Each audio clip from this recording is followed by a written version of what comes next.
अमर रहना हर कोई चाहता है और उसके लिए लगातार उपाय भी किया जा रहा है। फिर चाहे वह समुद्र मंथन के द्वारा हो या एल्टॉस लैब द्वारा मौत पर विजय पाने की शोध हो। अमरत्व के इस शोध पर बड़े बड़े उद्योगपतियों ने तो निवेश किए ही हैं, यहाँ तक कि जेफ बेजोस ने भी निवेश किया है। जेफ बेजोस, जो कि दुनिया के सबसे अमीर व्यक्ति हैं, उन्होंने पहली बार अमरत्व की खोज कर रही कंपनी पर निवेश नहीं किया, बल्कि 2018 में भी पैसे लगाए थे। अब सवाल यह उठता है कि आखिर ऐसी कौन सी रिसर्च है जो इंसान को कभी ना मरने का दावा करती है। दरअसल जब कोई बच्चा पैदा होता है तो उसके शरीर में 724 लाख करोड़ कोशिकाएं यानी सेल्स होती हैं। ये कोशिकाएं ही मनुष्य के शरीर का निर्माण करती हैं।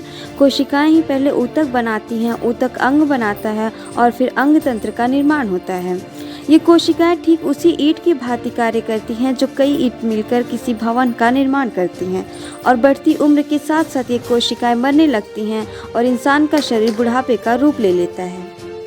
आपको बता दें कि एल्टॉस लैब रिसर्च में खराब सेल्स को स्टीम सेल्स में बदला जाएगा और ये स्टीम सेल्स नए सेल्स बनाएंगे, जिससे शरीर में लगातार कोशिकाएं बनती जाएंगी और शरीर कभी बूढ़ा नहीं होगा।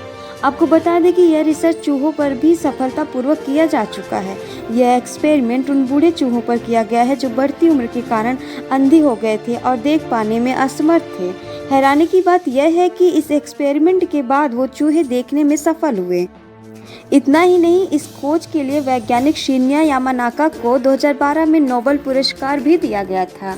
और अब विज्ञान के क्षेत्र में नोबेल पुरस्कार विजेताओं के साथ एल्टॉस लैब यही शोध इंसानों पर करना चाहती है और उसका दावा है कि कुछ ही वर्षों में अमरत्व पर अपना अधिकार कामयाब कर लेगी। अमर रहने की इच्छा इंसानों में आज से नहीं बल्कि सालों साल पुरानी है। शायद ही आपको पता हो कि आज से लगभग 2200 वर्ष पहले मौत पर विजय पाने के लिए चीन के पहले सम्राट किंग शी हुआंग ने कई नुस्खे अपनाए थे। हद तो तब हो गई थी जब उन्होंने अमर रहने की चाह में मरकरी यानी पारा का सेवन करना शुरू कर दिया, जिसके कारण एक ही महीने के भीतर उनकी मौत हो गई। दावा किया जा रहा है कि शोध में इंसान की उम्र लगभग 50 वर्ष बढ़ सकती है। जरा सोचिए, यदि एल्टॉस लैब अमरत्व की शोध कर रही कंपनी कामयाब हो गई तो इसका जनसंख्या पर कितना प्रभाव पड़ेगा, क्योंकि बच्चे पैदा तो होंगे लेकिन मृत्यु दर में कमी आएगी।